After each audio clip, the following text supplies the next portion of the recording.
Startschuss für ein neues Match der Munich Marlins, der bayerischen Unterwasserhockeymannschaft aus München. Zwei Mannschaften kämpfen hier darum, unter Wasser einen Puck aus Blei in das gegnerische Tor zu befördern. Jeden Dienstagabend geben die Munich Marlins im Potschibad Schnuppertrainings für Neuankömmlinge. Einer, der heute zum ersten Mal mit dabei ist, ist Lutz Fleischhauer. Bevor er mitspielen darf, muss er erst einmal die Grundlagen lernen. Teamkapitän Austin wird ihn deshalb heute trainieren. Beim Unterwasserhockey wird der Puck mit einem Plastikschläger am Schwimmbadboden entlang geführt. Lutz, was ist denn dein Ziel für heute? Ja, nicht ertrinken, ne? Also das ist, glaube ich, mein oberstes Ziel, erstmal nicht zu ertrinken. Aber ja, mich würde es tatsächlich schon irgendwie freuen, dass ich wenigstens ein Tor schieße. Ja, nicht die anderen die ganze Zeit anrempeln.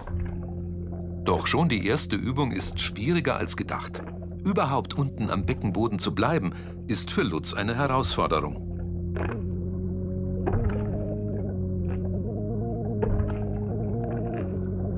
Koordination und Ausdauer sind wichtig beim Unterwasserhockey und vor allem ein langer Atem. Ich muss sagen, jetzt nach der kurzen Minute, ich bin schon ein bisschen außer Puste. Und wenn es jetzt wirklich ins richtige Sport geht, mit hoch, runter, Puck, hoch, runter, ich glaube, ich bin fertig danach. So. Später muss Lutz ganze 30 Minuten durchhalten. So lange dauert ein Unterwasserhockey-Match normalerweise. Nach einigen Minuten des Trainings bleibt er gut unten und führt den 1,3 Kilo schweren Puck schon fast perfekt. Aber Urs, mal eine kurze Frage. Was wäre jetzt eigentlich so das Schlimmste, was dabei passieren kann? Man kann sich schon verletzen, deswegen hat man den Mundschutz da. Das schützt die Zähne, ähnlich wie ein Boxer. Manche meinen, dass man in Ohnmacht fallen könnte, wie beim Tieftauchen, wie beim Abneutauchen. Ja. Aber das passiert eigentlich nicht, weil man voll dabei ist zu schwimmen und man taucht ständig rauf und runter. Okay, wir fangen an zu spielen. Los, die Weißen, drüben an die Wand, an die Wand. Nach 15 Minuten ist es soweit. Jetzt wird es ernst. Und Lutz darf mit der Mannschaft beim Match mittrainieren. 5 gegen 5, der Puck in der Mitte. Damit er auch ins gegnerische Tor geht, muss die Mannschaft zusammenspielen. Wenn einem die Luft ausgeht, muss ein anderer Spieler rechtzeitig übernehmen.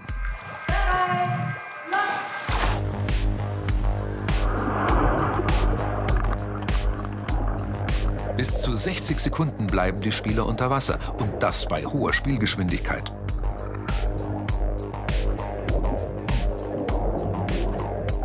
Den Puck am Boden des 1,80 Meter tiefen Beckens überhaupt zu berühren, wäre für Lutz schon eine große Leistung. Noch aber ist er immer wieder zu spät. Okay, Und? Voll überfordert. Viel Zeit zum Ausruhen bleibt ihm nicht. Anpfiff Nummer 2.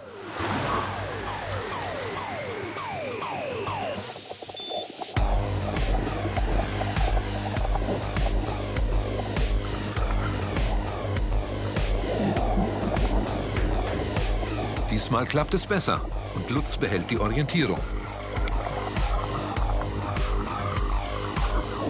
Er schafft es sogar bis ganz nach vorn. Doch das Tor schießt jemand anders. Ja, Tor, oder? 1-0? Nee, es steht 2-1 jetzt, oder? 1-1. Okay. Ah, nice, aber nächstes Ding geht nach mich. Kriegen wir hin. Ein Tor muss ich auch machen heute. Unterwasserhockey wurde 1954 in England von Apnoe-Tauchern erfunden. 10 aktive Mannschaften gibt es mittlerweile in ganz Deutschland, in München seit 2002. Die Spieler der Munich Marlins sind zwischen 14 und 70 Jahre alt. Inzwischen sind sie deutscher Meister und wollen den Sport sogar langfristig für Olympia qualifizieren. Runde um Runde wird es jetzt anstrengender. Das Spiel ist schon fast vorbei und Lutz schießt kurz vor Ende sogar noch sein Tor. War drin, oder? Tor, Leute!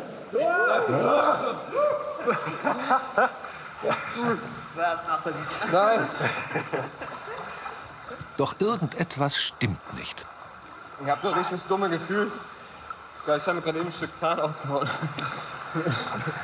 Hast du auch. Ja, oder? Ja, das Scheiße. Es waren super viele Leute im Wasser und einer ist halt mit seiner Flosse hoch und ist mir mit der Flosse gegen das Gesicht. Und dabei ist mir jetzt halt so ein Stück Zahn einfach rausgebrochen. Ja. So schlimm ist es aber dann doch nicht. Und Lutz schießt am Ende des Abends sogar noch ein zweites Tor. Ich habe 2 Tore geschossen, also wie geil ist das bitte? Und ja, krass, aber ich freue mich auch auf mein Bett heute Abend und auf die Dusche. Kommenden Dienstag wieder wiederkommen und nochmal mitmachen. Beim Training der Unterwasser-Hockeymannschaft im Podschi-Bad in München.